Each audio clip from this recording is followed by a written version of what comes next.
Hello and welcome to the Scatterable channel, and today I want to show you guys the most affordable way to get into PC VR gaming. I emphasize affordable because there are definitely cheaper ways to get into VR PC gaming, but I personally think at that point you are sacrificing your VR experience for just the matter of doing it for as cheap as possible. So that's why I titled this video the most affordable way, because I think it's the most sensible way while not breaking the bank. And we're gonna do that with the brand new Oculus Quest 2. So in this little mini guide video, I'm going to show you guys what sort of budget gaming PC I would pair up with the Oculus Quest 2 and show you guys the different features and nifty tricks you can actually pull off with this headset to get the most out of it while again not breaking the bank. And the more or less goal of this whole VR setup is to have the total cost be below $1,000, including the gaming PC, including the Oculus Quest 2, and any other additional accessories we would want. Which sounds expensive, but there are gaming PCs out there and actually graphics cards that cost more than everything I'm going to be talking about in this video. So trust me, this is budgetary for a VR setup. With that being said, everything I talk about in this video, including the Quest 2, will be linked in the description below if you want to check out anything that I talk about in this video. So let's talk about the headset, which is the Quest 2, and I think the best way to illustrate it is to compare it with the previous Rift S, which is what I used on my previous VR gaming setup for the longest time. So to begin, the Quest 2 doesn't have to always be hooked up to a PC. You can actually play it standalone using the Oculus Store and play games that are natively stored on the headset itself, which is kind of cool because if you don't want to hook up a PC at the moment with the Quest 2, you can just play whatever games you want it natively, which is kind of neat.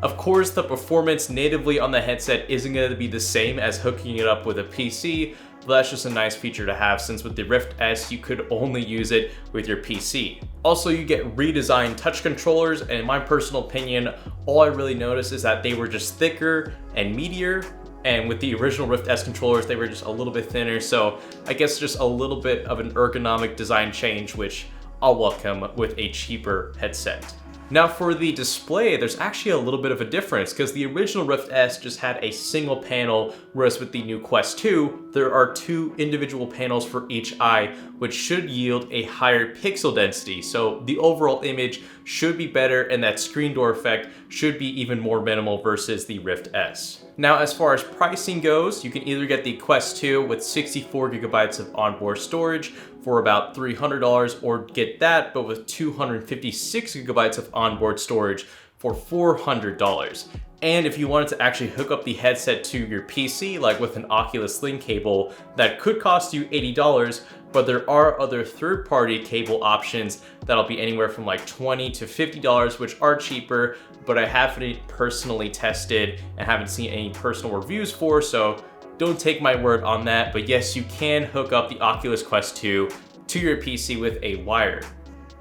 Well, there's another way you can actually hook it up to your PC with 0 wires. Some people have been able to use the Quest 2 with virtual desktop, which will basically project your desktop to the Quest 2. It's pretty self-explanatory, and the performance is actually the same as hooking up to your PC wired, if not better in certain scenarios, which is pretty cool because that can actually save you some money from actually having to buy a cable. But of course, there's a downside, because you're just using the onboard battery for powering up the Quest 2, which can last up to about 2 hours. So there's that little thing you have to think about when you're playing the Oculus Quest 2 wirelessly using the virtual desktop method. So getting a Quest 2 with your accessories can be anywhere from $300 with just the base headset with 64 gigabytes of storage, using it wirelessly with your PC, all the way up to $480 with the Oculus Link cable and a 256 gigabyte model Oculus Quest 2, which I guess you don't really need if you're going to be hooking it up to a PC, but if you want more storage, it's there. Now let's talk about the sort of hardware you'd want for a gaming PC that'll make the most out of the Oculus Quest 2, but won't break the bank. And starting with the processor, Oculus recommends a 4-core, 8-threaded processor from Ryzen or Intel, but if you decide to play something really heavy on the headset hooked up to your PC like Half-Life Alyx, that is going to put some extra stress on your CPU because the Quest 2 uses software encoding to get its signal from the PC to the actual headset. and that software-based encoding is going to put some extra stress on your CPU. So if I were you, I would just opt for a 6-core processor at minimum for your VR budget gaming PC, which sounds expensive, but trust me, it's not that terrible, because you can find chips like the i5-10400 for about $170, or the i5-9400F for about $120 used, or my favorite method, the Ryzen 3500X from AliExpress for $112,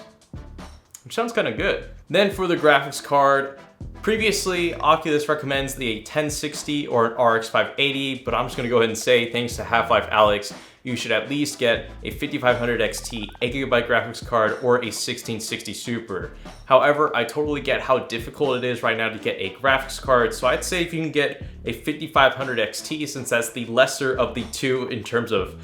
how popular and just wrapped up it is, I would shoot for that graphics card, but with an 8GB VRAM buffer, because I think more VRAM is going to be beneficial in the long run for VR and just most PC games in general. And that should run you about $220 if you can find one for MSRP in stock. And the rest after that is pretty straightforward, because it'll just be a normal gaming PC. There's nothing VR specific you need to do beyond like the RAM just being 16GB, the storage being whatever you want. It just depends on how many games you're going to store on your VR gaming PC. The case, the power supply is all dependent on how much cooling and space you want in your PC, as well as how much wattage you need for the parts you're going to be putting in, which really I think a 600 watt power supply to 500 watts should do the trick, and everything else is just a regular gaming PC. So just make sure you get at least a 6-core processor with a semi-beefy graphics card like the 5500 XT or 1660 Super. So here are a few different PC part lists I've configured that will cost you anywhere from $600 to $700, which paired up with the Quest 2 should total below $1,000, which is what we want. And if you are curious to see how well that'll all run on like today's hottest VR PC games, then here's some gameplay of an i5-10400, 16GB of RAM, and a 5500 XT 8GB graphics card running some of my personal favorite VR games.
So hopefully with all those guidelines and that gameplay, you can maybe come to the grip that you don't need a super expensive gaming PC to get a nice VR gaming experience. You can achieve that for well under $1,000, including the headset and the PC with the Oculus Quest 2 and a basic gaming PC like what I laid out right here. Again, everything I talked about in this video will be linked in the description below if you want to get into your own VR gaming PC, as well as check out the Oculus Quest 2. And with all that said, I just want to say again, thank you so much for watching, and this is the Scatterable channel signing out.